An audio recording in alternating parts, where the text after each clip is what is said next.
Observando a beleza do cosmos, vamos agora à nossa segunda parte da teoria da relatividade. Qualquer dúvida, nosso e-mail institucional e o WhatsApp, sempre 24 horas à sua disposição. Os objetivos dessa segunda parte é compreender a equivalência massa-energia e dar uma breve introdução aos princípios da relatividade geral. Vamos comigo.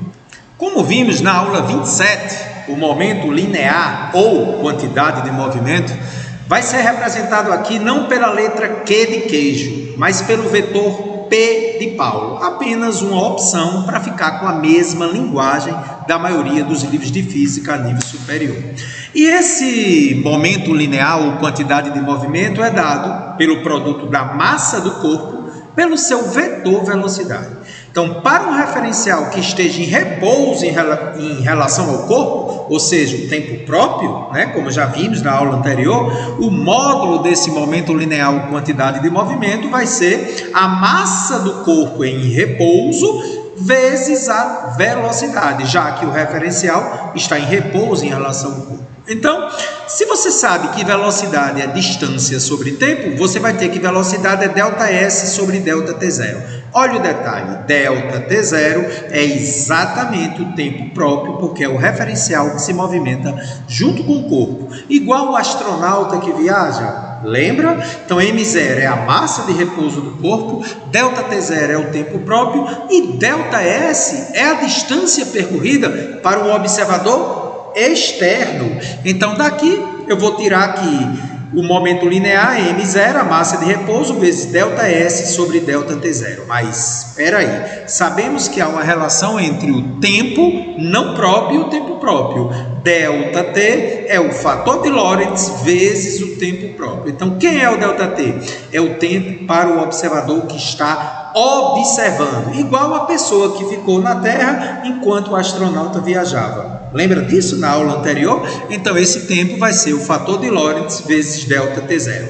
Então, eu vou isolar aqui o ΔT0 e dizer que o ΔT0 é o tempo para o observador externo pelo fator de Lorentz. Substituindo no denominador aqui, ficaremos que é M0, que multiplica ΔS por ΔT pelo fator de Lorentz. Invertendo essa fração aqui, o fator de Lorentz passa a multiplicar. Então, fator de Lorentz vezes a massa de repouso vezes ΔS sobre ΔT. Esta velocidade V será o quê? Porque observe, na hora em que você tem gama, fator de Lorentz vezes a massa zero, ΔS sobre ΔT, é a velocidade. Então, essa expressão que eu vou mudar a tela agora é o momento linear relativístico, ou simplesmente momento linear. Então, gente, na teoria da relatividade, o fator de Lorentz introduz o momento linear relativístico. E aqui a gente chama simplesmente de momento linear. Porque se o fator de Lorentz for 1, o momento linear é massa vezes velocidade. E quando é que ele é 1? Quando eu tenho velocidades inferiores a 10% a velocidade da luz, introduzindo então a teoria de Newton, que não está sendo violada para velocidades 10% menor que a da luz. Então, alguns físicos chamam esse produto aí, gente, fator de Lorentz vezes a massa de repouso, de massa relativística. Embora alguns autores colocam isso como um termo em desuso. Então, fator de Lorentz vezes a massa de repouso é a massa relativística, que alguns autores não consideram isso, tá certo? É bom que se diga isso. Então, assim, eu vou dizer que o momento linear relativístico vai ser a massa relativística vezes a velocidade do corpo. Então, de novo, M0 é a massa de repouso, M, massa relativística, não é uma unanimidade entre os físicos, P é o momento linear relativístico, V é a velocidade da partícula medida por um observador externo, o lambda o gama é o fator de Lorentz, que a gente já sabe que é calculado desse jeito, e C é a velocidade da luz, ok? E aí, gente, a partir da ideia do momento linear relativístico, Einstein traz a equivalência massa-energia. A partir dos conceitos relativísticos de tempo, comprimento e massa aplicadas à definição de trabalho, Einstein concluiu que as variações de massa e de energia cinética são diretamente proporcionais, ou seja, a variação da energia cinética é diretamente proporcional à variação da massa, a constante de proporcionalidade é a velocidade da luz ao quadrado. Pode-se deduzir ainda dessa expressão que a energia é proporcional à massa. Então, eu posso dizer que a energia de repouso é a massa de repouso vezes a velocidade da luz ao quadrado. É um momento muito importante agora, porque m0 é a massa da partícula medida no referencial que se move junto com a partícula, chamada massa de repouso. E0 é a energia cinética da partícula para o referencial que está se movendo junto com a partícula. E C, como já sabemos, é a velocidade da luz. Agora veja como as coisas ficam interessantes. Einstein questiona você. Note que mesmo estando em repouso o corpo tem energia. Eita, que coisa importante. Basta ter massa para ter energia. Que interessante, viu, cara? Pois é. Então Einstein elabora o seu princípio da equivalência massa e energia. Massa e energia são grandezas equivalentes. Ou seja, dizer que um corpo possui massa é a mesma coisa de dizer que ele possui energia e vice-versa. Olha o que aqui Einstein mais uma vez reafirma, que quando o corpo libera energia, ele perde massa. Sim. Se massa e energia são equivalentes, se eu liberei energia, é porque ela foi devido à perda de massa. A perda de massa foi liberada na forma de energia. E como sabemos, segundo a teoria da relatividade, quando a velocidade de um corpo aumenta em relação a um determinado referencial, sua massa medida nesse referencial aumenta, justamente devido à ideia não unânime da massa relativística. Então, como se um corpo aumenta sua velocidade, eu tenho um fator de Lorentz que, se for 10% maior que a velocidade da luz, é maior ou igual a 1, eu vou dizer que a massa relativística é o fator de Lorentz vezes a massa de repouso, como já vimos. Só lembrando que o fator de Lorentz é 1 dividido por essa parcela aqui, 1 menos V sobre C ao quadrado. Então, a massa relativística você pode encontrar fazendo a massa de repouso dividido por essa parcela aqui, que é 1 dividido por isso aqui, que é o fator de Lorentz que está aqui.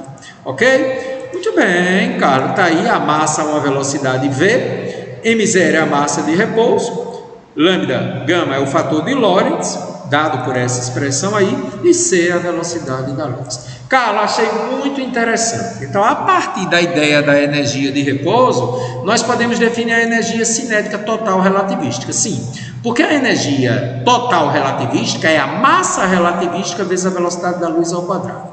Mas espera aí, a energia cinética de repouso é a massa de repouso vezes C ao quadrado. Aí olha que interessante. A energia cinética relativística vai ser o trabalho realizado para levar o corpo desde a energia cinética de repouso até a energia cinética total. Galera, se eu vou do repouso até uma energia total, esse aumento de energia cinética, a partir de hoje, será chamado de energia cinética relativística. E como é que se calcula ele? Subtraindo a energia cinética total relativística, m vezes c ao quadrado, da energia cinética de repouso, massa de repouso vezes c ao quadrado. Então vamos fazer isso, ó, substituindo 2 e 3 em 4, energia total, massa relativística vezes c ao quadrado, menos a massa de repouso vezes c ao quadrado. Aí olha o detalhe, a massa relativística é o fator de Lorentz vezes a massa de repouso. Então eu vou substituir aqui, ó, né? O 1 eu vou substituir em 5. Vamos fazer isso, cara. Então, no lugar da massa relativística, eu vou ter fator de Lorentz vezes a massa de repouso. Colocando massa de repouso vezes c ao quadrado em evidência, fica fator de Lorentz vezes 1 menos 1 vezes m0 sobre c ao quadrado. Então, a energia cinética relativística é o fator de Lorentz menos 1 multiplicado pela massa de repouso vezes c ao quadrado. Mas espera aí, Carlos, massa de repouso vezes c ao quadrado não é a energia cinética de repouso, que é o E0? Pois é, gente. A partir de agora, a energia cinética relativística é fator de Lorentz menos 1 multiplicado pela energia cinética de repouso. É muito importante que agora, neste momento, você pare tudo o que você está fazendo e anote tudo isso, porque todos os nossos exercícios serão baseados nesse slide que você está vendo aí. Então vamos lá. O que está de rosa? A energia cinética de repouso é a massa de repouso vezes c ao quadrado. Aqui está embaixo. E0, energia cinética de repouso, ou simplesmente nós chamamos de energia de repouso. É a energia cinética total relativística, ou simplesmente energia total. Ela é a massa relativística vezes a velocidade da luz ao quadrado. M, massa relativística, massa é uma velocidade V, e C, velocidade da luz. Mas espera aí, a massa relativística não é o fator de Lorentz vezes a massa de repouso? Fator de Lorentz vezes a massa de repouso vezes C ao quadrado é o fator de Lorentz vezes a energia de repouso. Então, a energia total é simplesmente fator de Lorentz vezes a energia de repouso.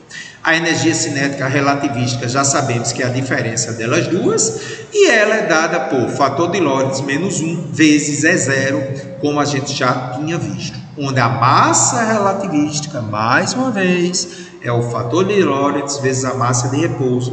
O fator de Lorentz é essa expressão. Então, todas essas expressões serão utilizadas nos exemplos a seguir. Então, com muita calma, vamos ao nosso exemplo 7. Um elétron que tem massa de repouso, ou seja, uma massa medida para um referencial que se movimenta junto com o elétron. A massa de repouso do elétron, 9,1 vezes 10 a menos 31 kg. É os valores tabelados.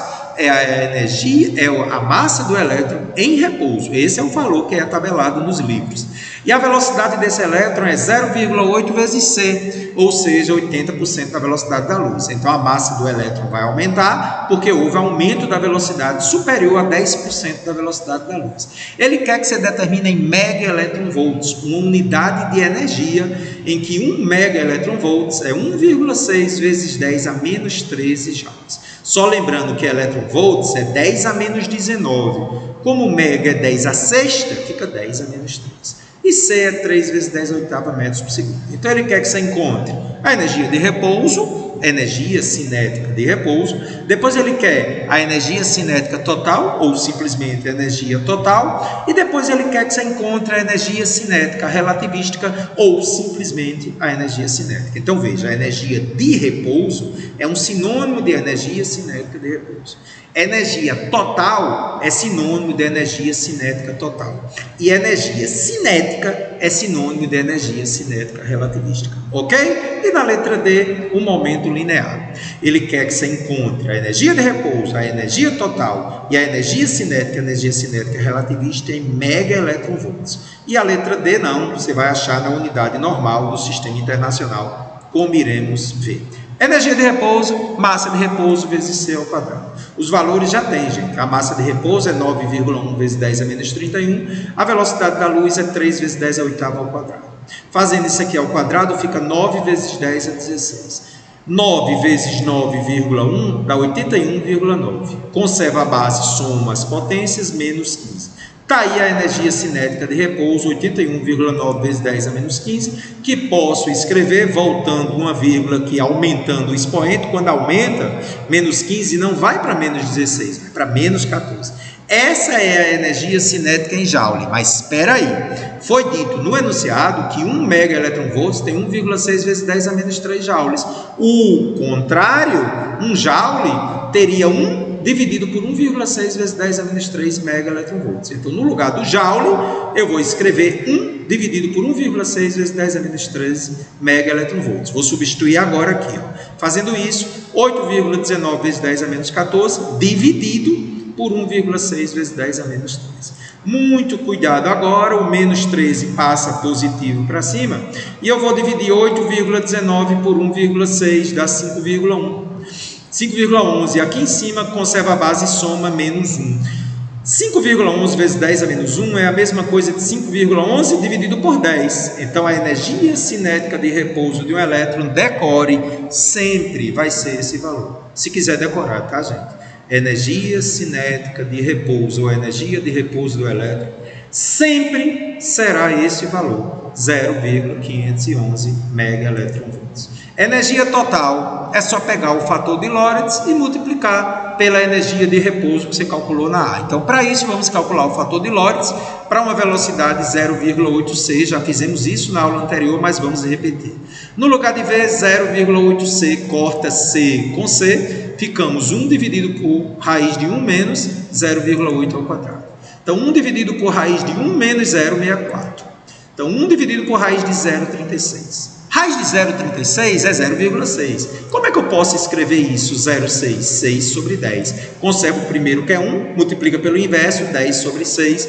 Ficamos 10 sextos, que eu ainda posso simplificar. Por quanto, hein, Carlos? Por 2. 10 por 2 é 5, 6 por 2 é 3. Fator de Lorentz, 5 terços. Energia total é só pegar o fator de Lorentz e multiplicar pela energia de repouso. Por quê, Carlos? Porque a energia total é a massa relativística vezes C ao quadrado. Só que a massa relativística é o fator de Lorentz vezes a massa de repouso. E isso aqui é a energia cinética de repouso. Por isso que é só multiplicar. Então, multiplicando o fator de Lorentz pelo resultado da letra A, a energia de repouso, teremos 5 terços multiplicado pelo valor aproximado 0,511. Então, isso me dá 5 terços vezes 0,511. O 5 multiplica 0,511 e divide por 3, energia total do elétron, que depende da velocidade, né? 0,852 megaelectronvolts. E o que seria a energia cinética relativística? A diferença entre a energia total e a energia de repouso. Energia total 0,852, energia de repouso 0,511. Está aí a energia cinética relativística 0,341 megaelectronvolts. Só que você sabe que eu posso encontrar esse valor de uma outra maneira. A energia cinética relativística é fator de Lorentz menos 1 vezes a energia de repouso, né? Outra maneira de fazer. Fator de Lorentz foi 5 terços menos 1 vezes é 0. 5 terços menos 1 tirando o mínimo, 3 por 3 é 1 vezes 5 dá 5.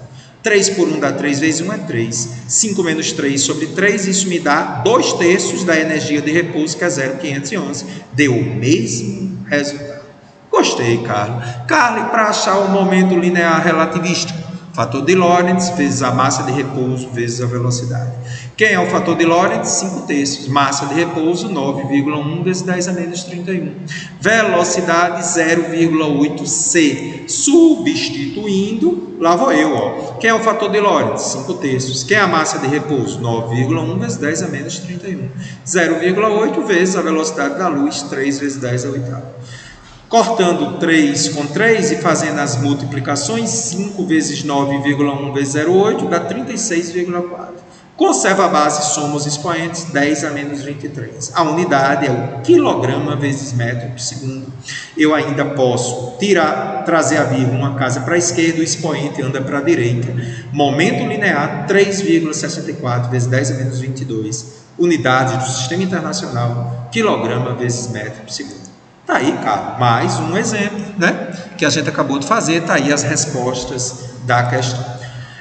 E aí, gente, pode-se demonstrar no curso de Física Superior Avançado, que ainda vai ser gravado para o pessoal da licenciatura, nós vamos demonstrar a relação entre a energia total, que é a massa relativística vezes C ao quadrado, e o momento linear relativístico. Então, pode-se demonstrar que a energia total ao quadrado é P vezes C ao quadrado, P é o momento linear relativístico, C é a velocidade da luz, mais a energia de repouso, M0C ao quadrado, elevado ao quadrado. Ou seja, se eu quiser relacionar a energia total com o momento linear, essa é a expressão que traz consigo a energia de repouso. Então, no exemplo anterior, nós vamos substituir os valores agora. Nós vimos que a energia de repouso foi calculada como 8,19 vezes 10 a menos 14 joules. Nós fizemos isso na letra A da questão anterior. Nós também calculamos o momento linear relativístico, 3,64 vezes 10 a menos 22, né? Que foi a letra D. A velocidade da luz, 3 vezes 10 a oitava. Então, vamos desenvolver isso aqui.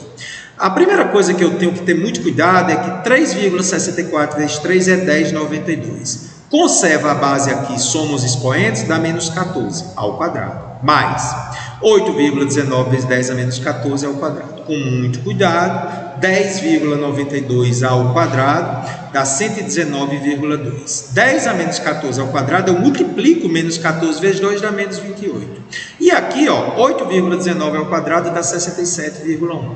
Menos 14 ao quadrado é menos 14 vezes 2, dá menos 28. Então, somando 119,2 com 67,1, já que a potência é a mesma, eu encontro 186,3 vezes 10 a menos 28. Como aqui está ao quadrado, eu vou tirar a raiz. Raiz de 186,3, Carlos, me dá 13,64.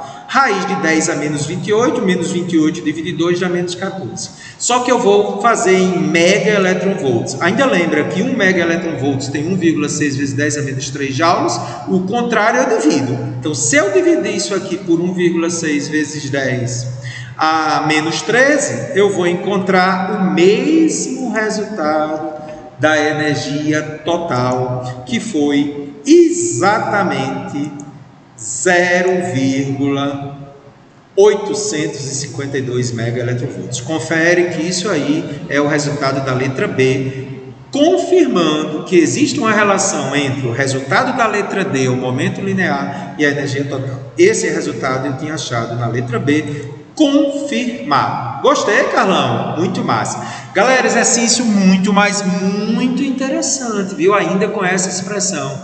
Um elétron tem a energia total 3,04 megaeletronvolts. E a energia de repouso, que nós sabemos que sempre é este valor, né? Que ele pega a massa de repouso, que é fixa, vezes a velocidade da luz ao quadrado, que é fixa. 0,511. Ele quer que você encontre o momento linear, só que aí ele quer na unidade megaeletronvolts por C. C é a velocidade da luz. Então vamos tentar entender a partir da expressão geral que relaciona a energia total com o momento linear. Questão muito interessante para concurso. Então vamos lá. Então daqui eu vou passar o E0 ao quadrado subtraindo o E ao quadrado. Então vai ficar PC ao quadrado.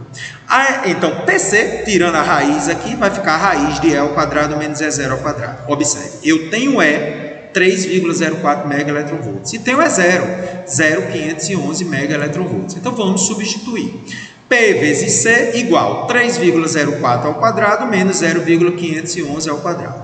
3,04 ao quadrado dá 9,2416. 0,511 ao quadrado, 0,2611. Vamos subtrair dentro da raiz, isso me dá 8,9805. A raiz de 8,9805, aproximadamente 3 megaeletronvolts. Então, gente, como ele quer a unidade em megaeletronvolts por C, não há necessidade de substituir o C por 3 vezes 10 à oitava. Então, olha que coisa interessante. Todas as vezes que ele pedir a unidade do momento linear em megaeletronvolts por C, basta passar o C dividindo, não precisa substituir o C por 3 vezes 10 à oitava. Então, o momento linear em unidades de megaeletronvolts pela velocidade da luz, 3 megaeletronvolts por C. Muito interessante o exemplo 8, veremos nos nossos exercícios novamente, ok? Carlos, gostei, viu? E agora vamos fazer uma breve introdução bem básica da teoria da relatividade geral. No nosso curso de nível superior de relatividade geral, vamos aprofundar demonstrando várias expressões. Então, a nível mais teórico, vamos lá. Teoria da relatividade geral, gente, ela trata da curvatura espaço-tempo. Em 1915, Einstein apresenta sua teoria da relatividade geral, que analisa as leis da física agora em referenciais não inerciais. Lembra que a relatividade restrita era referenciais inerciais à aula anterior. E a relatividade geral é em referenciais acelerados e também inerciais. Ou seja, a relatividade geral trabalha com todos os referenciais. Mas, particularmente, vamos tratar agora dos referenciais acelerados, porque a restrita está dentro da geral, ok? E desenvolve uma nova teoria da gravitação. Então, vocês estão vendo, gente, uma curvatura do espaço-tempo. Para Newton, a atração gravitacional se dá através de quê? Através de uma força de atração. Lembra da lei da gravitação universal que nós vimos nas aulas 30 e 31, lá em gravitação? Então, para Newton, uma massa atrai outra devido a uma força de atração entre os corpos. Mas, para Einstein, na sua teoria da relatividade geral, a gravidade não é uma força, ela é uma curvatura, ou seja, elementos geométricos do espaço-tempo que tem origem na presença da matéria, ou seja, um corpo, de alguma maneira, promove uma geometria de curvatura ao seu redor. Então, a queda de um corpo, nada mais, nada menos, seria o caminho natural do seu movimento devido à geometria. Ou seja, o corpo se movimenta através da geometria e não devido a uma força. É a própria geometria do espaço-tempo a responsável pelo movimento do corpo. Baseado nessa ideia bem simples, nós mostramos essa curvatura a nível tridimensional. Nós estamos muito acostumados num plano bidimensional, mas aqui eu estou mostrando agora em 3 dimensões a curvatura do espaço-tempo. E aí, gente, essa curvatura do espaço-tempo já viu que é uma teoria matemática e não física, né? Marcel Grossmann e David Hilbert, um dos grandes matemáticos alemães, e assim, Archibald, que foi um físico americano, disse o seguinte, tá? Como é uma teoria matemática, inclusive o próprio Einstein disse que isso aqui era uma teoria matemática, não física, porque tratava de geometria. Que legal, né, gente? Então, o Archibald diz o seguinte: o espaço-tempo diz a matéria como se mover, e a matéria diz para o espaço como se curvar. Ou seja, há um entrelaçamento entre a matéria e o espaço. E aí, como é que a gente consegue provar essa curvatura espaço-tempo? 2 astrônomos britânicos fizeram o seguinte: para comprovar essa curvatura do espaço-tempo, particularmente o desvio da luz devido à geometria e não devido a uma força, fazia-se necessária uma grande massa, por exemplo, o Sol. Na cidade de Sobral, Ceará, em 29 de maio de 1919, durante um eclipse total do Sol, Kloener fez as medições que confirmaram a teoria da relatividade geral de Einstein. Medidas idênticas feitas no mesmo dia na Ilha do Príncipe por Arthur Eddington também confirmaram a teoria. Ou seja, a teoria da relatividade geral mostra que uma massa provoca uma deformação no espaço-tempo, uma mudança na geometria do espaço. A cidade de Sobral fez a homenagem à teoria da relatividade geral de Einstein com esse monumento aqui. Se você tiver a oportunidade de ir até Sobral, você vai se encantar com esse museu que mostra as raízes do experimento feito lá do eclipse total do Sol e a figura de Einstein descansando aqui sobre uma pedra. Muito bem, Carlos. E aí, gente, a partir dessa curvatura do espaço-tempo, Einstein sugere em 1916 a existência das ondas gravitacionais, que seriam vibrações no espaço-tempo, o material de que é feito o universo. Então, em 1916, Einstein propôs, em sua teoria da relatividade geral, que os corpos mais violentos do cosmos, ou seja, os corpos de grande massa, liberam parte dessa massa em forma de energia através dessas ondas. Isso é a comprovação de que se um corpo tem massa, tem energia. Então, ao liberar energia, ele perde parte de sua massa em forma de energia. E as ondas gravitacionais seriam essa energia que vibra no espaço-tempo. Detalhes adicionais você pode encontrar nesse link, o que são ondas gravitacionais, ok? E aí o princípio da equivalência, que é uma das bases da teoria da relatividade geral.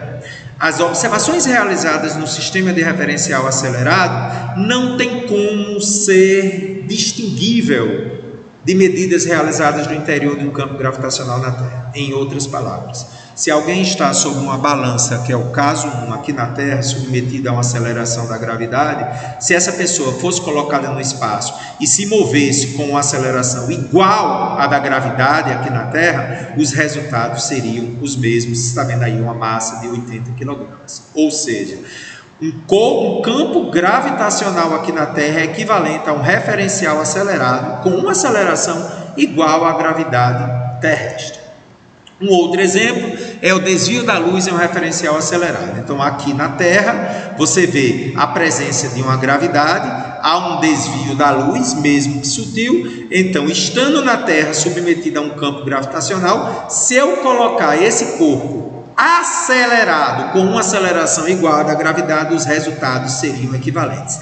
Ter gravidade na Terra é a mesma coisa de acelerar no espaço vazio com uma aceleração igual à da gravidade. Os resultados seriam os mesmos. Esse é o princípio da equivalência da teoria da relatividade geral. Muito importante agora entender a relação que existe entre a influência da gravidade no tempo. Atenção importante. Quanto mais intenso for um campo gravitacional, o tempo medido passa mais devagar. Gente, então onde a gravidade é maior, o tempo passa mais lentamente.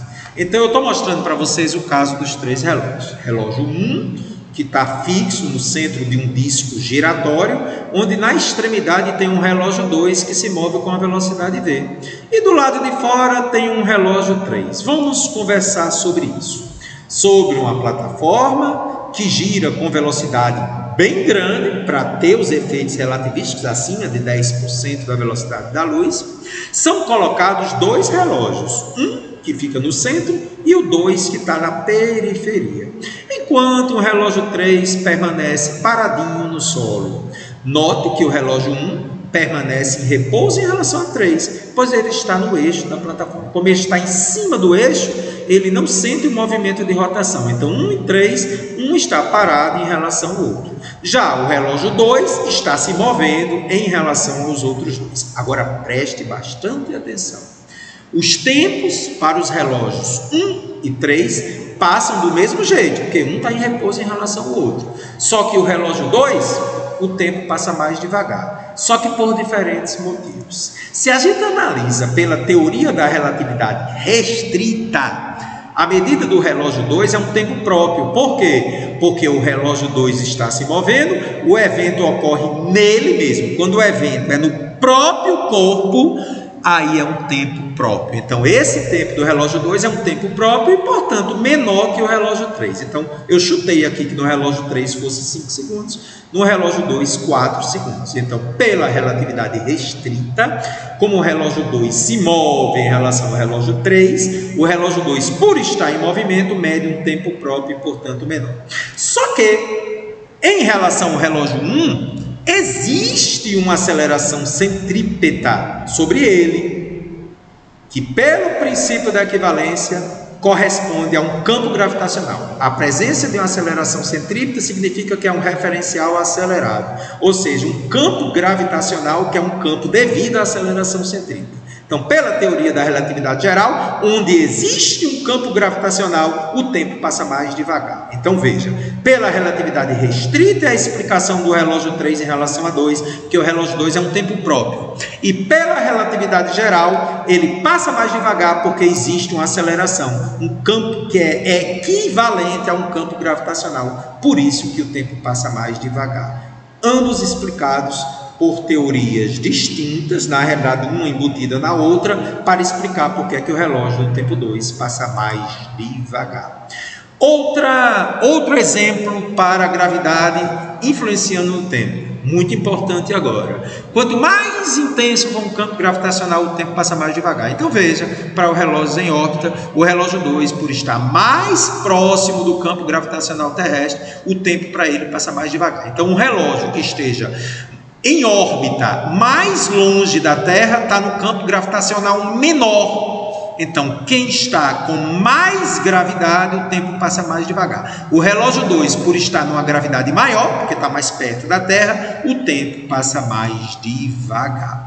Como sabemos, quanto mais distante de uma massa, menor será o valor do campo gravitacional, que é o caso do relógio 1, que em órbita a uma certa altura da superfície terrestre, ficará sujeito a uma aceleração menor e, portanto, o tempo passa mais rápido que o 2. Sim, mais rápido, porque o 2 está numa gravidade maior, o tempo passa mais devagar. Como o 1 está numa gravidade menor, o tempo passa mais rápido. 5 segundos é maior que 4 segundos. Gostei, Carlos. E é exatamente isso que explica o GPS. Atenção importantíssima agora. Este último exemplo é utilizado para localização, que é o sistema GPS.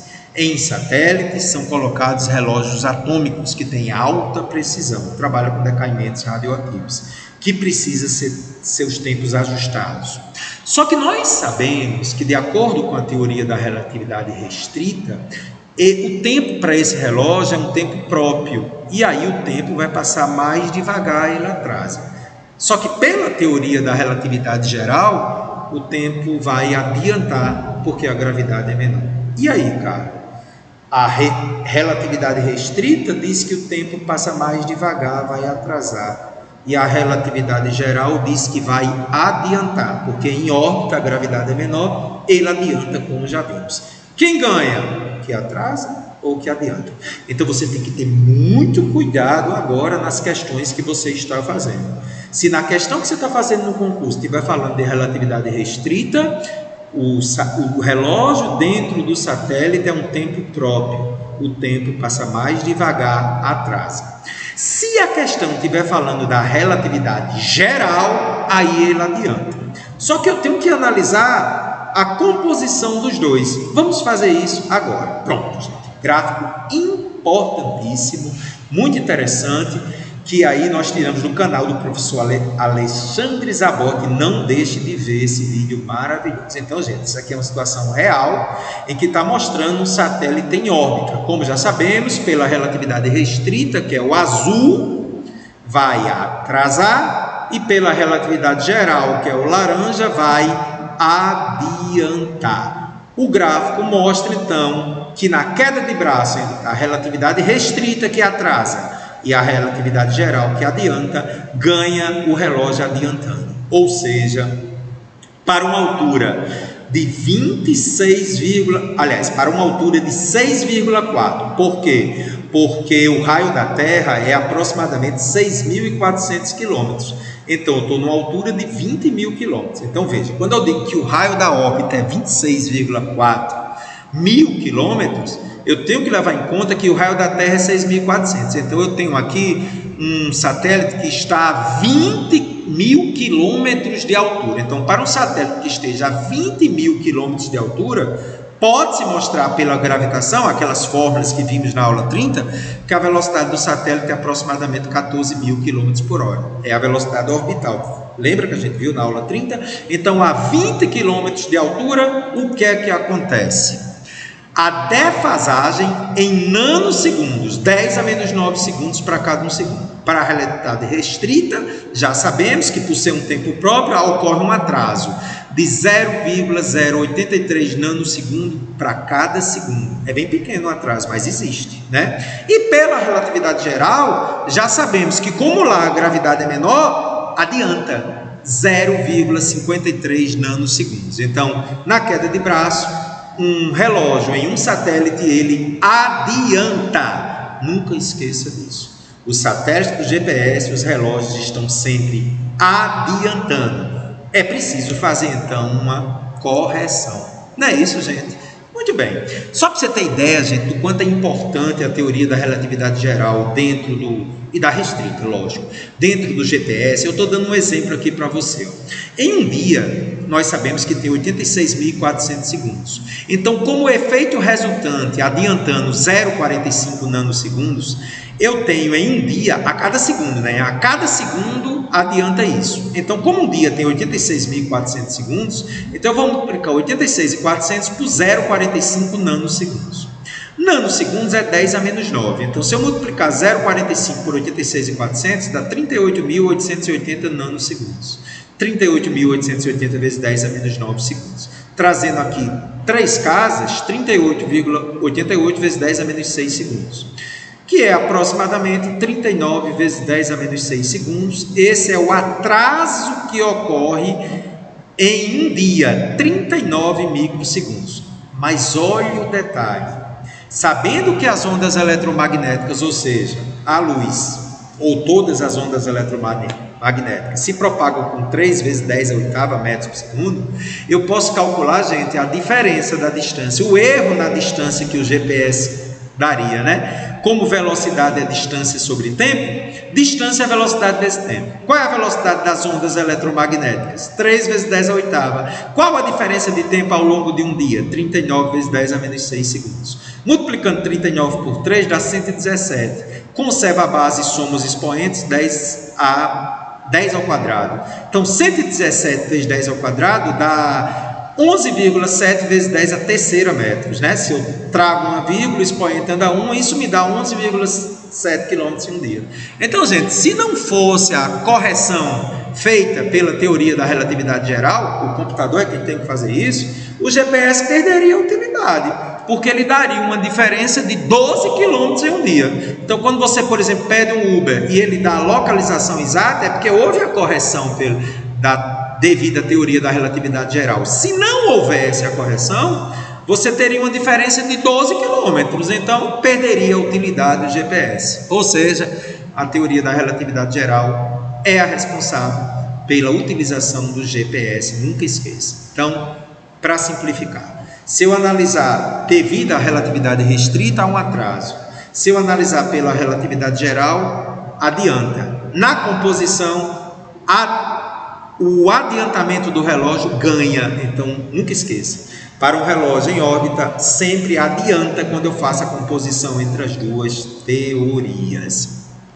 E aí, gente, nós temos uma outra aplicação da gravidade-tempo. Nós já sabemos que quanto mais intenso o campo gravitacional, o tempo passa mais devagar. Então, quando a gente pensa no buraco negro, que são corpos celestes gigantescos que deformam o espaço-tempo, de tal forma que nem a própria luz consegue escapar. É uma concentração tão grande de massa, gente, que a gravidade se torna exorbitantemente alta. Então, devido a essa gigantesca gravidade, o tempo praticamente não passa no interior desses corpos, chamados assim de buracos negros. Então, o que é singularidade? É o nome que se dá a uma hipermassa concentrada em um ponto ínfimo, densidade infinita. Então, gente, as leis da teoria da relatividade geral, elas não têm significado dentro de um buraco negro. E também as leis da mecânica quântica têm uma imperfeição. Então, os físicos estão em busca de uma nova teoria, hoje, neste momento, que pretende unificar a teoria da relatividade geral e a física quântica. E essa nova teoria é chamada, por enquanto, de gravidade quântica, que seria uma unificação entre a mecânica quântica, a mecânica do pequeno, da hiperconcentração de massa, com as teorias da relatividade geral, em que uma grande massa deforma o espaço-tempo. Isso tem algumas informações que vocês podem procurar nos sites que eu coloquei para você. Físicos sugerem formas de tirar informações de um buraco negro. Singularidades dentro do buraco negro realmente existem. Entenda a polêmica. Mais um site, Teoria de Tudo, veja na Wikipédia, né? E ainda você pode ver a gravitação quântica. Este é o fim da física? E tudo isso foi muito bem ilustrado no filme A Teoria de Tudo. Então, o que seria a Teoria de Tudo nesse filme que ilustrou a vida de Stephen Hawking? É a unificação entre a teoria da gravidade e a física quântica, a teoria de tudo, que até hoje ainda não foi comprovada. Os físicos estão nessa busca incessante, uma coisa em aberto. E ainda dentro da gravidade e tempo, exemplo 4, nós temos o desvio para o vermelho gravitacional. Carlos, o que é isso? Você sabe que próximo a uma grande massa, o tempo passa mais devagar. Veja o que eu escrevi. A radiação viaja em direção ao objeto em um potencial gravitacional mais fraco. Sai de um potencial gravitacional muito forte, por exemplo, o Sol tem uma gravidade muito forte, e se dirige a um potencial mais fraco. Por exemplo, do Sol para a Terra. Aí ocorre o desvio para o vermelho gravitacional. Por quê, Carlos? Porque no Sol, um átomo emite luz numa frequência mais baixa do que na Terra. Gente, pensa comigo, se no Sol a gravidade é maior, a oscilação é mais lenta, e a oscilação mais lenta significa menor frequência, vermelho. Então, quando a luz vem do Sol para a Terra, o desvio para o vermelho gravitacional, porque no Sol, devido à grande gravidade, oscila mais devagar, vermelho, menor frequência, ok? Eita, Carlos, muito massa! Ao longo de 43 minutos, gente, nós mostramos a equivalência massa e energia, e nesse tempinho final a gente falou só a nível teórico da teoria da relatividade geral. Se você faz o curso de licenciatura em física aqui no IFRN Santa Cruz, muito em breve eu trarei para você o estudo avançado da teoria da relatividade geral que eu estarei ministrando para vocês. Então vamos agora aos exercícios. Belíssima questão da UFRN que vai tratar de massa relativística, embora não seja uma unanimidade entre os físicos, tá? Segundo a teoria da relatividade restrita especial, as medidas de comprimento e de massa, por exemplo, dependem do estado de movimento relativo entre observadores que efetuam tais medidas a partir de referenciais diferentes. Considere um cubo sólido e homogêneo movendo-se com velocidade de módulo V na direção x, paralelamente a uma das suas arestas, ou seja, eixo X, como está mostrado. Muito bem. As grandezas L0, M0, V0 e ρ0, respectivamente, representam o comprimento da aresta, a massa e repouso, o volume e a densidade volumétrica desse cubo. Todos medidos em relação ao referencial no qual ele está em repouso. Por isso que tem um índice 0, né? Medido no referencial em repouso.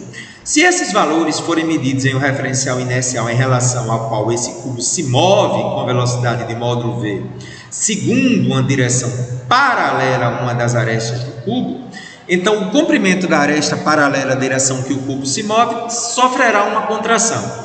Quando algo se movimenta em relação ao repouso, o comprimento contrai. Por isso que ele pega o comprimento próprio e divide pelo fator de Lorentz, né? E as outras três grandezas vão ser: a massa relativística aumenta com o aumento da velocidade, e o volume V e a densidade ρ, em que lambda é o fator de Lorentz. São dados ainda. Eita, cara, que questão interessante, né?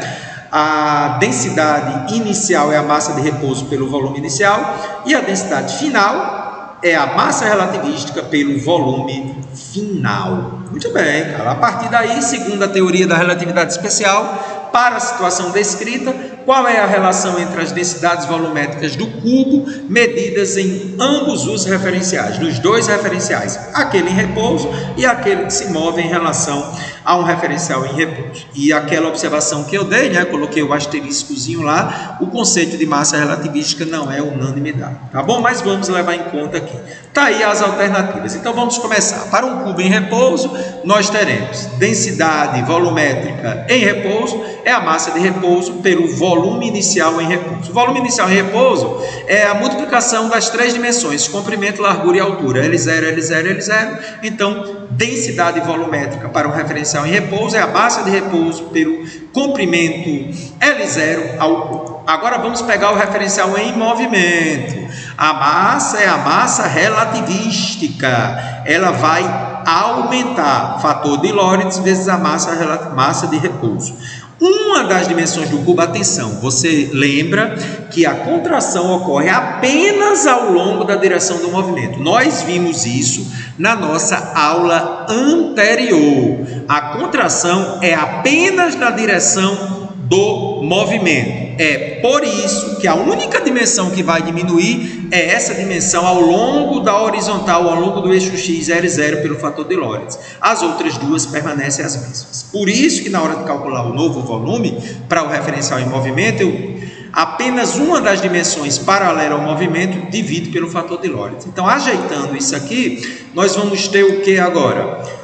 Fator de Lorentz vezes a massa de repouso, L0 ao cubo pelo fator de Lorentz. Atenção, conserva o numerador, multiplica pelo inverso. Quando eu faço isso, esse fator de Lorentz vai multiplicar esse e fica ao quadrado.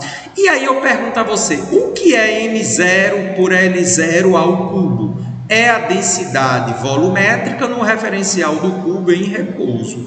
Então, M0 por L0 ao cubo, está aqui. Expressão substituindo, então, vai ser lambda ao quadrado, fator de Lorentz ao quadrado, vezes o ρ0, densidade volumétrica do referencial do cubo em repouso. Está aí a alternativa correta, então, é a letra B de bola. Olha, parabéns a essa questão da UFRN. É realmente uma questão muito bonita. Parabéns. Questão número 12, vem lá de Goiás. Dominar a norma culta da língua portuguesa e fazer uso das linguagens matemática, artística e científica é muito importante para a nossa formação cultural. A charge abaixo lembra a importante equação utilizada pelo físico. Isso aqui é uma das coisas do Enem, tá? E aí tem uma discussão. A energia contida em qualquer objeto é igual à sua massa multiplicada pela velocidade da luz ao quadrado. Exatamente. Você entendeu o que ele disse? Sorria e concorde. Muito interessante, né, gente? Bom, nós já sabemos disso na nossa teoria, né? Em 1964, o físico britânico Peter Higgs, inclusive faleceu esse ano, propôs a existência de um campo, o qual, ao interagir com uma partícula, deixa eu só subir um pouquinho aqui, tá, gente? O qual, ao interagir com uma partícula, conferia a ela a sua massa. A unidade básica desse campo foi chamada de bóson de Higgs. Em julho de 2012, os cientistas do CERN, que é o Centro Europeu de Pesquisas Nucleares, anunciaram ter identificado o bóson de Higgs com uma massa de 125 gigaelectronvolts. Olha, preste atenção. Gigaelectronvolts é a unidade de energia, só que nós sabemos que se um corpo tem massa, tem energia. Então eu posso dizer que 125 gigaelectronvolts é a unidade de energia, passa a ser também uma equivalência em unidade de massa. Muito bem, Carlos. O que é que a questão deseja, hein, gente? Vamos lá comigo. O valor dessa massa em quilogramas é de 1 elétron-volts é 1,6 vezes 10 a menos 19 joules e a velocidade da luz 3 vezes 10 a oitava metros por segundo. Tá aí, qual seria o valor dessa massa que está em giga-eletron-volts, que é a unidade de energia, em quilogramas? Está aí as alternativas, então vamos lá. Sabemos que a energia cinética da partícula no referencial em repouso é a massa de repouso vezes a velocidade da luz ao quadrado. E aquilo que a gente já comentou, né? Note que a unidade giga-eletron-volts é de energia. E o enunciado afirma: anunciaram ter identificado o bóson de Higgs com uma massa de 125 giga-eletron-volts. Ou seja, pede-se, em outras palavras, qual a massa de repouso equivalente a essa energia de repouso de 125 giga-eletron-volts. Então, gente, basta substituir na equação de Einstein. A energia de repouso, então, 125 giga-eletron-volts. Giga é 10 a nona, eletron-volts é 1,6 vezes 10 a menos 19. Ao multiplicar 125 por 1,6 dá 200, conserva a base, somos expoentes 10 a menos 10. 200 vezes 10 a menos 10, eu posso escrever o seguinte: traz a vírgula duas casas, o expoente anda duas, a energia de repouso 2 vezes 10 a menos 8 joules. C é a velocidade da luz, 3 vezes 10 a oitava, vamos achar a massa de repouso. Como a unidade aqui é joule, é sistema internacional, a massa vai ser em quilo. É só substituir, né, Carlos? Massa de repouso é a energia de repouso por C ao quadrado. Então, a energia de repouso, 2 vezes 10 a menos 8 em joules, dividido pela velocidade da luz, 3 vezes 10 a oitava ao quadrado. Com muito cuidado, 3 ao quadrado é 9, 10 a oitava ao quadrado, 8 vezes 2, 16. E mais uma vez, lá vou eu. Adianto aqui uma casa, fica 20. O expoente, que era menos 8, diminui para menos 9. Então, fica 20 vezes 10 a menos 9, dividido por 9 vezes 10 a 16. Vou fazer o 10 a 16 subir, 10 a menos 16. Então, aqui em cima ficou 20 vezes 10 a menos 9, vezes 10 a menos 16, dividido por 9. Vou dividir agora 20 por 9, dá aproximadamente 2,22. E aqui em cima, conserva a base, somos expoentes. Menos 9 com menos 16, menos 25. Achei a massa de repouso equivalente àquela energia. E aí, só para você ter uma ideia, gente, a massa de 2,22 vezes 10 a menos 25 é muito próximo da massa do próton e do nêutron. Ok? Então, a massa lá tem esse valor aqui. Muito bem, Carlos, gostei. Mais uma de Goiás. Antipartículas raras na natureza possuem carga elétrica oposta às de suas partículas correspondentes. Se encontrássemos uma fonte de antipartículas, poderíamos produzir uma grande quantidade de energia, permitindo que elas se aniquilassem com suas partículas. Dessa forma, calcule. Letra A. A quantidade de energia que seria liberada se 2 gramas de antimatéria fossem aniquiladas com 2 gramas de sua matéria. Considere que a velocidade da luz é 3 vezes 10 a oitava metros por segundo. E a letra B é muito interessante, né? Por quanto tempo essa energia que você calculou na A conseguiria abastecer uma cidade com 1 milhão de habitantes? Caramba! Considerando que uma pessoa consome em média 100 kWh por mês. Gostei dessa questão, viu? Então vamos lá, questão muito interessante. Letra A, ele pergunta qual é a quantidade de energia liberada pelo encontro de 2 gramas de antimatéria com 2 gramas de matéria. Então a massa total que eu vou converter em energia, porque serão aniquiladas, será 4 gramas. Mas a gente sabe que no sistema internacional, 1 quilograma é a unidade que a gente vai usar, tem 10 a terceira gramas. E 1 grama tem 10 a menos 3 quilogramas. Então, 4 gramas teria 4 vezes 10 a menos 3 quilogramas. Como C é 3 vezes 10 a oitava, lá vou eu. 4 vezes 10 a menos 3 quilogramas, que é a mesma coisa de 4 gramas. 3 vezes 10 a oitava ao quadrado. Isso aqui me dá 4 vezes 10 a menos 3, 3 ao quadrado é 9, 10 a 16. Multiplicando os dois aí, isso me dá 36 vezes 10 a menos 3 mais 16 a 13. Então, a energia diminui a vírgula uma casa para cá e o expoente aumenta uma casa 3,6 vezes 10 a 14 joules. Essa é a energia que eu libero no encontro de 2 gramas de matéria com 2 gramas de antimatéria. E ele quer saber por quanto tempo essa energia abasteceria uma cidade de 1 milhão de habitantes. Então vamos lá. Primeiramente, vamos ver qual é a energia consumida pela cidade em um mês. Então, a energia total é o número de habitantes vezes o consumo de energia por habitante. Eu tenho 1 milhão de habitantes, 10 a 6 de habitantes, multiplicado pelo consumo de energia, 100 kWh por habitante. Como são 10 a 6 de habitantes, que é 1 milhão, é só multiplicar para achar a energia total. Então, a energia total, cortando habitante com habitante, dá 10 a oitava kW vezes hora. Observe que a letra A está em Joule. Então, eu tenho que lembrar que Joule é o watt vezes segundo. Então, vamos transformar kilowatts para watts. 1 kW tem quanto? 10 a terceira watts, ou 1000 watts. E 1 hora tem quantos segundos? 3.600 segundos. Não esqueça que Joule é o watt vezes segundo. Tá bom? Por isso que eu transformei kilowatt para watt e hora para segundo. Ao multiplicar tudo, gente, isso me daria 10 a oitava vezes 10 a terceira vezes 3,6 vezes 10 a terceira. Multiplicando tudo, 3,6 vezes, conserva a base, somos expoentes, vezes 10 a 14 joules. Mas espera aí, essa energia é exatamente o resultado da letra A. É a energia que a cidade consome em um mês. Conclusão.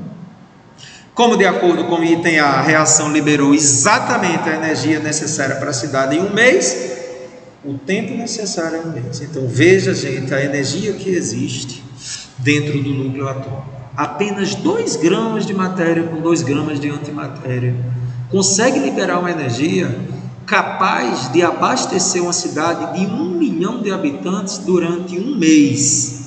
Muita energia no interior do átomo, né? Interessantíssima essa questão, tá aí as respostas.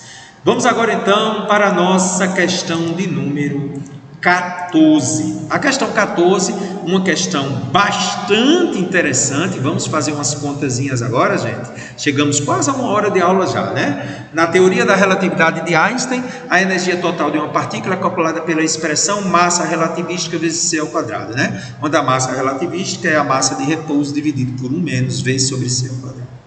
Em um microscópio eletrônico de varredura, elétrons são emitidos com uma energia total de 8 vezes 10 a quinta eletronvolts para colidir com uma amostra de carbono que se encontra parada. Qual é o valor da velocidade dos elétrons emitidos? Foi dado que 1 eletronvolt é 1,6 vezes 10 a menos 19 joules, velocidade da luz 3 vezes 10 a oitava e a massa de repouso dos elétrons 9,1 vezes 10 a menos 31 kg. Ele quer saber qual é a velocidade dos elétrons para ter aquela energia total. Então, com muita calma, aquelas expressões que já vimos, vamos lá. Cálculo do fator de Lorentz. Eu sei que a massa relativística é a massa de repouso dividido por isso aqui. Só que 1 sobre isso é o fator de Lorentz. Então, eu vou dizer que a massa relativística, né? Isso aqui é a mesma coisa de 1 sobre isso, vezes m0, isso aqui é um fator de Lorentz vezes m0. Então, vamos calcular logo a massa relativística, sabendo que a energia total é a massa relativística vezes c ao quadrado. Só que a massa relativística é o fator de Lorentz vezes a massa de repouso. Entendi, cara? Perfeito. Tá aí os dados da questão. Energia total 8 vezes 10 a quinta eletronvolts. Eletronvolts é 1,6 vezes 10 a menos 19 joules. Ao multiplicar 8 por 1,6 dá 12,8. Conserva a base, somos expoentes, menos 14. 12,8 vezes 10 a menos 14 joules, se eu andar com a vírgula para a esquerda, o expoente anda para a direita. Menos 13 é maior que menos 14. Então, tá aí a energia total. A velocidade da luz, 3 vezes 10 a oitava, massa de repouso, 9,1 vezes 10 a menos 31. Então, observe que eu já tenho tudo. A energia total, a velocidade da luz e a massa de repouso. Está faltando apenas o fator de Lorentz. Vamos substituir, então, na expressão. Substituindo na expressão, né, isolando o fator de Lorentz, é a energia total dividido pela massa de repouso vezes c ao quadrado. Qual é a energia total? 1,28 vezes 10 a menos 13, dividido por massa de repouso 9,1 vezes 10 a menos 31, velocidade da luz 3 vezes 10 a oitava ao quadrado. Com muito cuidado na matemática aqui. 3 ao quadrado é 9, 8 vezes 2 dá 16. Então, a parte de cima continua 1,28 vezes 10 a menos 13, 9,1 vezes 9 é 81,9, conserva a base, somos expoentes, menos 15. Então, agora vamos proceder. Em cima eu posso escrever 128, andando 2 casas, o expoente vai para menos 15. 128 vezes 10 a menos 15, dividido por 81,9 vezes 10 a menos 15. Eu fiz isso para deixar o número de cima maior que 81, né? E aí eu tenho um presente, 10 a menos 15 corta com 10 a menos 15, conclusão, 128 dividido por 81,9, achei o fator de Lorentz. Com ele, 1,56, eu consigo calcular a velocidade, porque o fator de Lorentz se relaciona com a velocidade. Vamos substituir então os valores. Para isso eu vou elevar ao quadrado, para tirar essa raiz aqui. Fator de Lorentz ao quadrado, 1 ao quadrado é 1. Essa raiz ao quadrado dá o que tem dentro dela. Então, com muito cuidado, lá vou eu. Passo 1 menos v ao quadrado sobre c ao quadrado para lá, fator de Lorentz ao quadrado dividido. Então, vamos continuar. V ao quadrado sobre c ao quadrado fica aqui. Essa parcela 1 sobre fator de Lorentz ao quadrado eu passo para o primeiro membro. Então, 1 menos 1 sobre fator de Lorentz ao quadrado é v ao quadrado sobre c ao quadrado. Vamos substituir o fator de Lorentz por 1,56. 1 menos 1 dividido por 1,56 ao quadrado é igual a v ao quadrado dividido pela velocidade da luz, 3 vezes 10 à oitava ao quadrado. O lado esquerdo, 1 menos 1,56 ao quadrado dá 2,43. Então, fica 1 menos 1 sobre 2,43 é igual a v ao quadrado por 9 vezes 10 a 16. Lado esquerdo, 1 dividido por 2,43 é 0,41. Então, 1 menos 0,41 é igual a v ao quadrado por 9 vezes 10 a 16. Lado esquerdo, 1 menos 0,41 é 0,59. Olha o que eu vou fazer agora. Eu vou pegar 9 vezes 10 a 16 e multiplicar por 0,59. 9 vezes 0,59 vezes 10 a 16. Então, v ao quadrado é igual. 9 vezes 0,59 é 5,31. O que eu faço agora? Tiro a raiz, né? Quanto é a raiz de 5,31, Carlos? Aproximadamente 2,30. E 10 a 16, 16 por 2 a oitava. Está aí a velocidade dos elétrons. 2,30 vezes 10 a oitava, aproximadamente, né? É letra A, mais próxima. Carlos, que questão maravilhosa. E agora vamos à nossa questão 15. Espetacular a questão de número 15. Vamos a ela. Um elétron é acelerado a partir do repouso até atingir a energia relativística final, ou seja, total de 2,5 megaeletronvolts. Já sabemos que a energia de repouso do elétron é 0,511, ele arredondou para 0,5. É lógico que o aluno poderia até decorar isso aí, né? Mas ele deu, nem precisaria, né? Porque o aluno, teoricamente, já tem que ter esse valor já guardadinho, ajuda muito. Mas foi dado, tá? Essa energia relativística final é a total, tá, gente? Ele quer que você encontre a energia cinética do elétron quando ele atinge a velocidade final, e ele quer que você encontre a velocidade escalar atingida pelo elétron como uma fração da velocidade da luz no vácuo. Questão muito interessante, vamos a ela. A energia cinética do elétron quando ele atinge a velocidade final, eu sei que a energia cinética relativística é a energia total, que é a energia final, menos a energia de repouso, né? Só para lembrar, é zero a energia cinética de repouso, ou chamada de energia de repouso, é a energia total, também chamada de energia cinética total relativística, e a R é a energia cinética relativística, ou simplesmente energia cinética. Então veja os sinônimos aí para não se atrapalhar. Deu a energia total, deu a energia de repouso e quer a energia relativística. Então, gente, é só subtrair 2,5 menos meio, 2 megaeletronvolts é a energia relativística. Então, sabendo que a energia total é a massa relativística vezes c ao quadrado, massa relativística é o fator de Lorentz vezes a massa de repouso, eu também sei que a energia total é o fator de Lorentz vezes a energia de repouso, né? Onde o fator de Lorentz tem esse valor aí. Então, agora eu vou calcular o fator de Lorentz, porque se eu tenho a energia total e tenho a energia de repouso, eu consigo calcular o fator de Lorentz, não é verdade? Qual é a energia total, gente?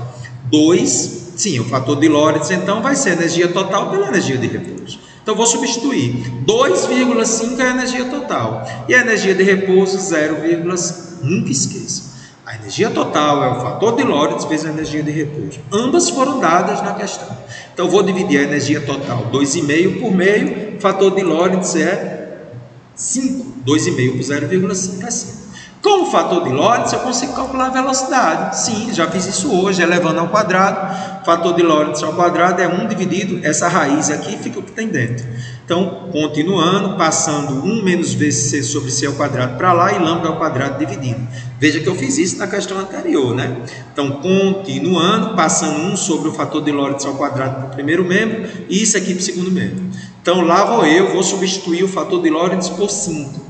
1 menos 1 sobre 5 ao quadrado é igual a V sobre C ao quadrado. Então, lá vou eu.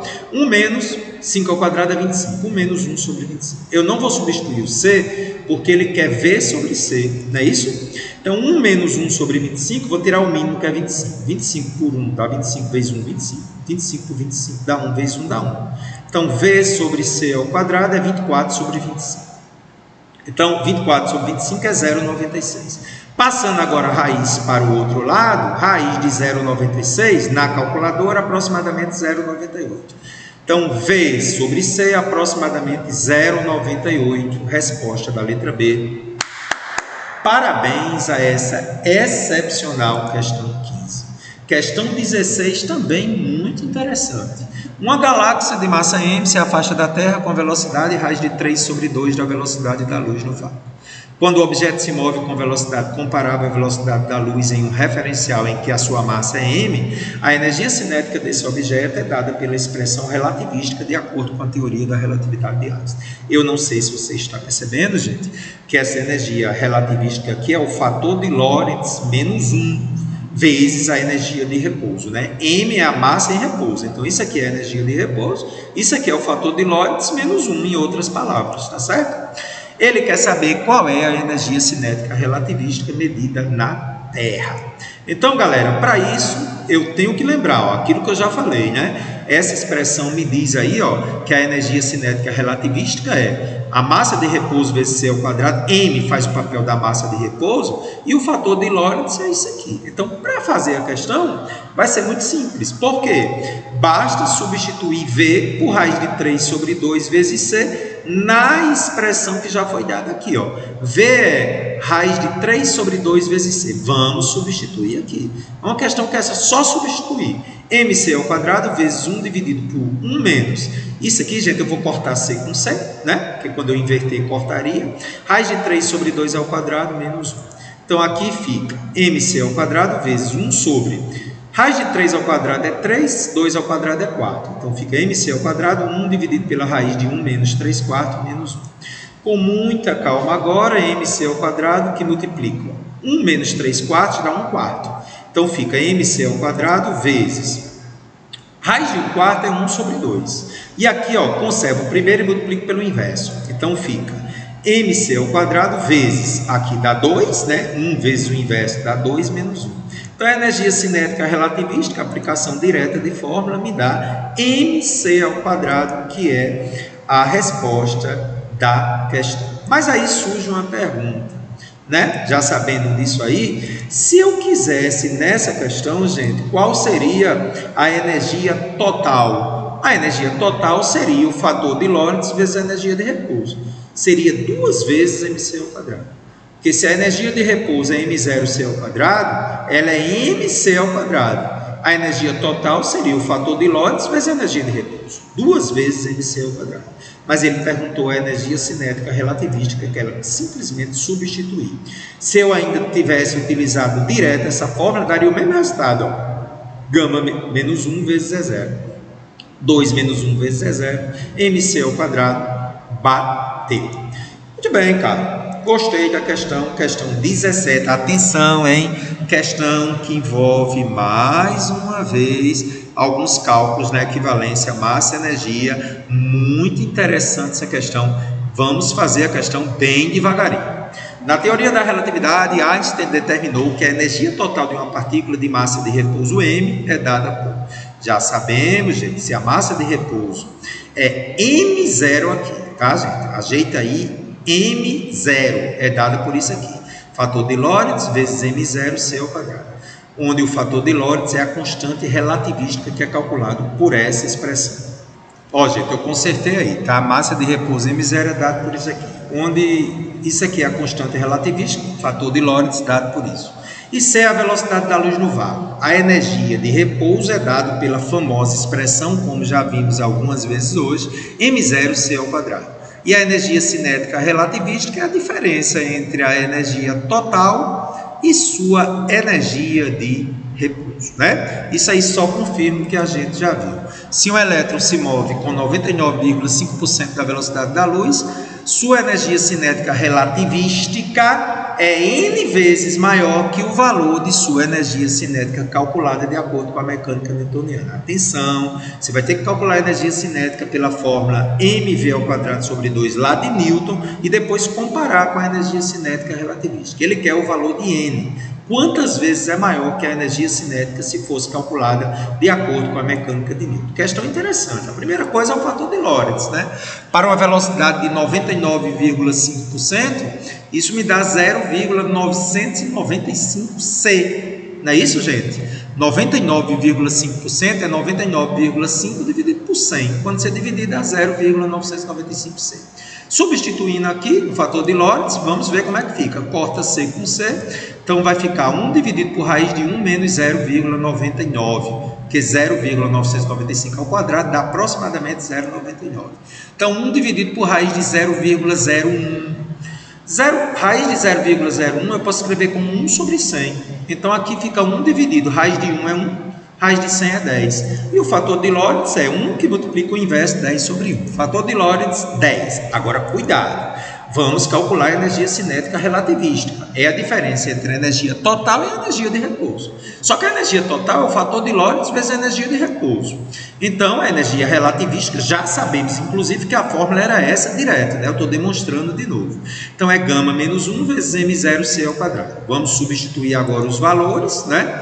Fator de Lorentz é 10, m0c². Então, lá vou eu.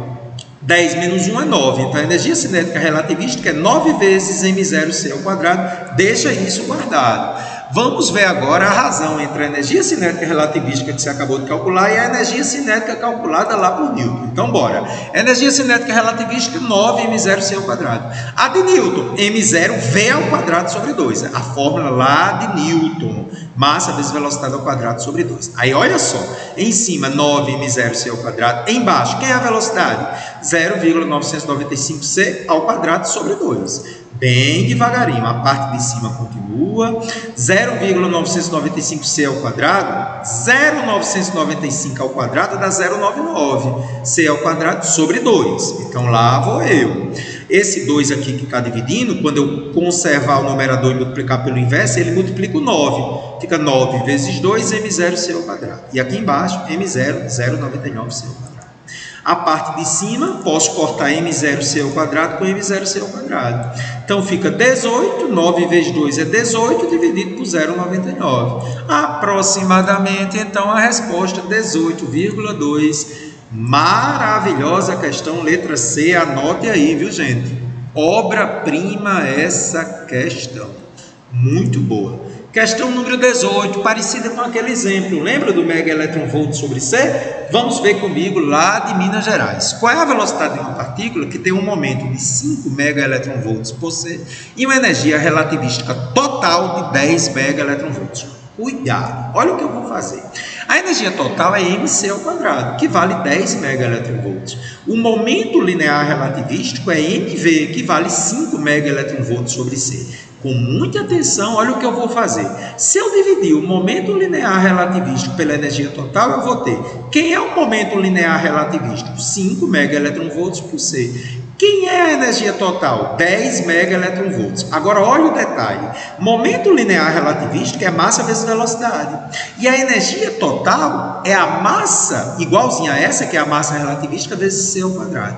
Com muito cuidado, mv sobre mc² fica 5 sobre 10. Megaelectronvolts sobre C vezes o inverso dessa unidade é 1 sobre megaelectronvolts. Olha o que eu vou fazer. Vou cortar m com m, megaelectronvolts com megaelectronvolts, e vai ficar assim, ó. V sobre c² é 5 sobre 10 vezes 1 sobre C. Olha que legal, gente. Quando eu conservo essa unidade aqui no denominador, no numerador e multiplico pelo inverso, corta megaelectronvolts e fica C. Aí olha a surpresa que eu vou ter agora. Esse C que está aqui eu vou passar multiplicando V. V vezes C sobre C ao quadrado é 5 sobre 10. E olha que coisa maravilhosa. Se eu simplificar por 5 em cima e 5 embaixo e cortar um C com C ao quadrado, V sobre C é igual a 1 meio. Impressionante essa questão. Então, passa no C para o outro lado, a velocidade é a metade da velocidade da luz no vácuo. Então, gente, muito cuidado com questões desse tipo. Essa unidade megaelectronvolts sobre C. Ao dividir P por E, eu vi que cortou megaelectronvolts com megaelectronvolts, ficou 1 sobre C. Aí esse C acabou cortando com esse outro. Então, questão para você ficar de olho. Veja lá o exemplo que a gente fez também. Maravilhosa essa questão, letra C. Questão que pode surpreender alguns alunos, tá bom? E agora, gente, vamos trabalhar a parte da teoria da relatividade geral. Estávamos fazendo questão da equivalência massa-energia. Estamos com 1 hora e 15 minutos de aula dessa segunda parte de relatividade.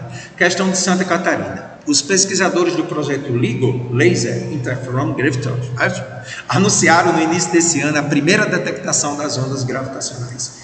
Que massa! Analisa as proposições em relação à informação. Então vamos lá. Primeiro, essas ondas se propagam com a mesma velocidade da luz. 2. Essas ondas se propagam com velocidade superior à velocidade da luz. Essas ondas foram previstas por Einstein em sua teoria da relatividade geral. E 4. Essas ondas foram previstas por Einstein em sua teoria do efeito fotoelétrico. E aí, gente? Qual das alternativas estão corretas? Qual das afirmações estão corretas? Discute. E o que é que você acha, né? Ele quer saber exatamente isso aí na questão, né? Então, solução. Ondas gravitacionais são ondulações da curvatura do espaço-tempo. Não é isso que a gente já viu? Que se propagam pelo espaço com a velocidade da luz. Em 1916, Einstein propôs em sua teoria da relatividade geral que violentas colisões existentes no universo faz com que parte da massa dos corpos se converta em energia. As ondas gravitacionais, gente, elas se propagam com a velocidade da luz, porque as ondulações da curvatura do espaço-tempo.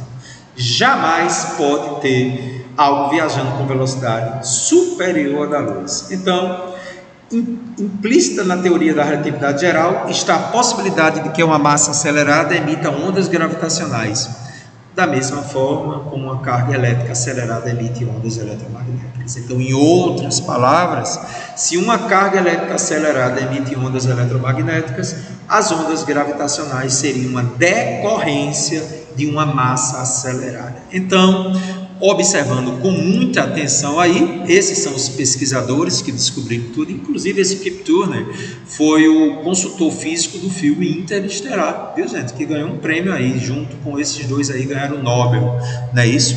Em 2017, eles detectaram pela primeira vez essas ondas gravitacionais. Como, hein, Carlos? A partir do choque de dois buracos negros com 36 e 29 massas solares, e que estavam a uma distância de 1,3 bilhões de anos-luz. Eles usaram um interferômetro gravitacional. Eita, no nosso curso avançado a gente vai discutir os cientistas que descobriram isso aí. Então, quais são as verdadeiras? Primeiro, essas ondas se propagam com a mesma velocidade da luz e essas ondas foram propostas por Einstein, sua teoria da relatividade geral, e são corretas. 1 e 3, letra C. Gostei, viu, cara? Questão número 20, uma questão da UFRN que eu trago para você para falar sobre o GPS, tá? Vamos discutir. Nos dias atuais, há um sistema de navegação de alta precisão que depende de satélites artificiais em órbita em torno da Terra. Para que não haja erros significativos nas posições fornecidas por esse satélite, é necessário corrigir relativisticamente o intervalo de tempo medido pelo relógio a bordo de cada um desses satélites.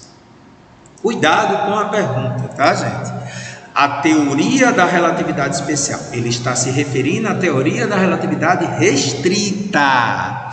Prevê que, se não for feito esse tipo de correção, um relógio a bordo não marcará o mesmo intervalo de tempo que outro relógio em repouso na superfície da Terra, mesmo sabendo que ambos os relógios estão sempre em perfeitas condições de funcionamento e foram sincronizados antes do satélite ser lançado. Se não for feita a correção relativística para o tempo medido pelo relógio de bordo, aí estão as alternativas. Seria A, B, C, D A, B, C ou D. Ele se adiantará em relação ao relógio de terra enquanto ele for acelerado em relação à Terra. Ele ficará cada vez mais adiantado em relação ao relógio de terra. Ele se atrasará em relação ao relógio de terra durante metade de sua órbita e se adiantará durante a outra metade. Ou ele ficará cada vez mais atrasado. O enunciado da questão faz referência à relatividade restrita e nela atrasa. Eu tenho que ter muito cuidado com a pergunta. Lembra que eu falei? Na relatividade geral ele adianta. Na restrita, ele atrasa. O efeito resultante é o adiantamento. Mas como o enunciado da questão está fazendo referência à relatividade restrita, cuidado, ele vai atrasar. Leia comigo. O relógio a bordo está no mesmo local, o satélite, entre os dois eventos, medida inicial do tempo e medida final do tempo, sendo assim um tempo próprio, ΔT0. Quando dois eventos ocorrem no mesmo lugar em um referencial inicial, precisando apenas de um relógio para medir o próprio satélite, o intervalo de tempo entre os eventos é chamado de tempo próprio. E quando o intervalo de tempo medido entre os mesmos eventos é medido em outro referencial inicial que se move em relação ao primeiro, precisando de dois relógios, o resultado é sempre maior que o tempo próprio. Então, pela teoria da relatividade restrita, um relógio no satélite atrasa pela restrita, mas pela geral adianta. Cuidado com o enunciado. Portanto, a alternativa correta é a letra D de dado. Carlão, questão 21. Maravilhosa. Ela vai justamente trazer um complemento da questão 20, em que a gente já sabe que o efeito final é que o relógio vai adiantar quando eu analiso a relatividade geral e a restrita juntos. O adiantar vence, como a gente já discutiu na teoria. Então, questão 21, o GPS, Sistema de Posicionamento Global, consiste em um conjunto de satélites que orbitam a Terra, cada um deles carregando a bordo um relógio atômico. A teoria da relatividade geral prevê que, por conta da gravidade, os relógios atômicos do GPS adiantam com relação a relógios similares na Terra. Já vimos isso, né?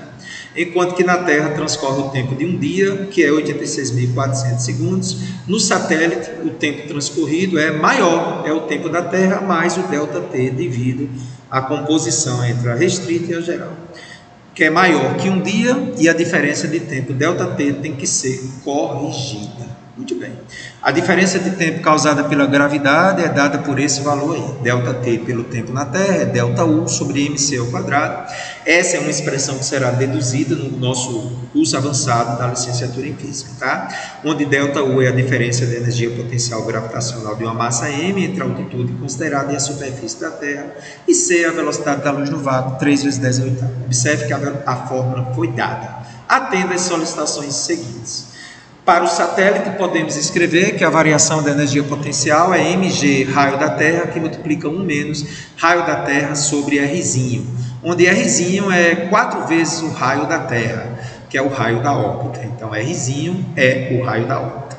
E o RT é 6,4 vezes 10 a sexta metros, que é o raio da Terra. E a gravidade, 10 metros por segundo ao quadrado. E a aceleração da gravidade, que é a aceleração da gravidade na superfície terrestre, valor arredondado.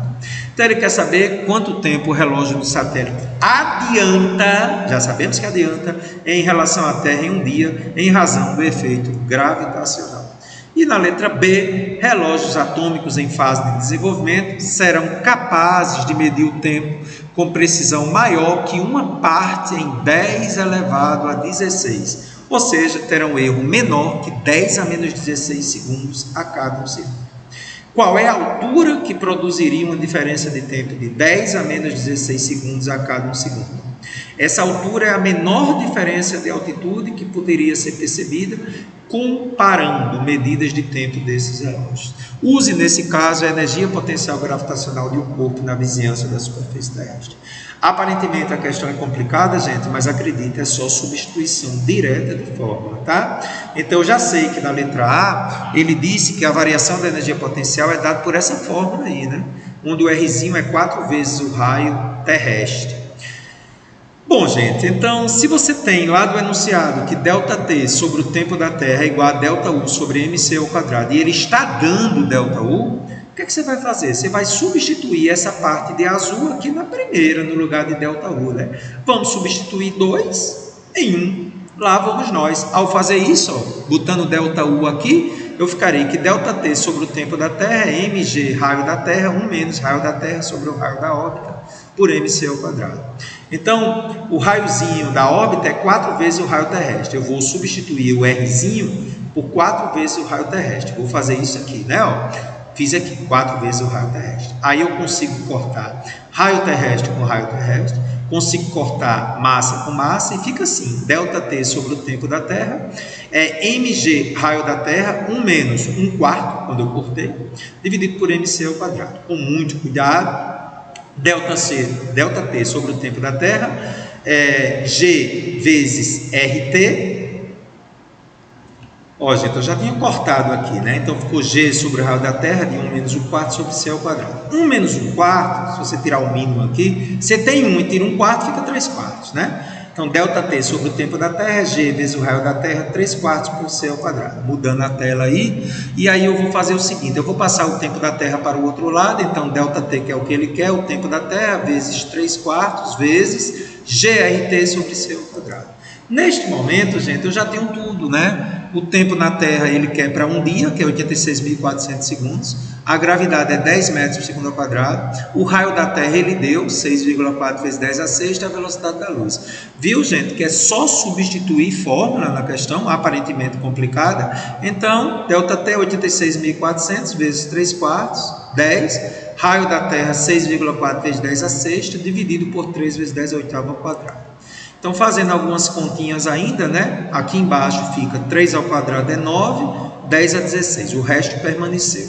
Então, fica 8,64 vezes 10 a quarta. Eu vou escrever 86.400. Eu vou andar com a vírgula 4 casas para a esquerda.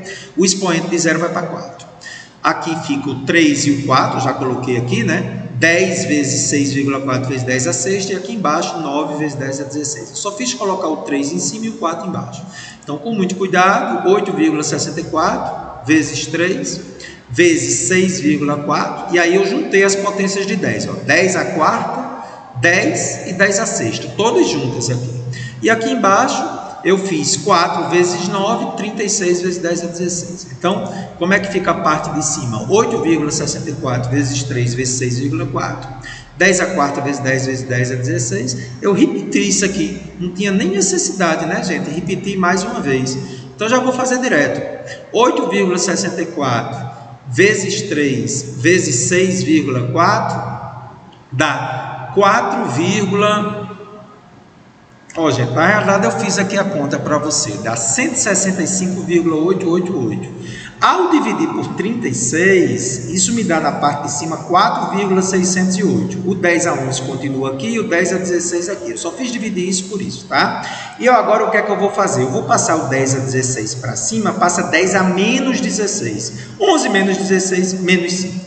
Então dá 4,608 vezes 10 a menos 5, que eu ainda posso escrever como, se eu andar com a vírgula para a direita, o expoente diminui uma unidade, aproximadamente 46 vezes 10 a menos 6 segundos, o que corresponde aí, se você quiser, 46 microsegundos é o que o relógio adianta devido à teoria da relatividade geral. Tá certo? Isso foi a letra A. Na letra B, gente, nós vamos fazer praticamente a mesma coisa. A única diferença é que a fórmula da energia potencial, ele diz assim, ó, né, ó, nesse caso, a energia potencial de um corpo na vizinhança da superfície terrestre é mgh, como a gente já aprendeu. Então, a variação da energia potencial é mgh. Vou substituir do mesmo jeito que fiz na letra A, só que agora é mais simples. mgh. Passo o T da Terra, ó, ΔT sobre o T da Terra fica mgh sobre mc ao quadrado, só que ele diz no enunciado, atenção, o enunciado me diz que ΔT sobre o tempo da Terra é 10 a menos 16 a cada segundo aqui na Terra. Então, ele está dando essa parcela no enunciado. Ó. Mais uma vez, ele diz, ó, vamos só voltar para confirmar isso aqui, né? Ó. Qual é a altura H que produzirá uma diferença de tempo de 10 a menos 16 segundos a cada 1 segundo? Ou seja, ele está dando ΔT sobre o tempo da Terra. 10 a menos 16 a cada 1 segundo. Então, isso é 10 a menos 16. O lado esquerdo é 10 a menos 16.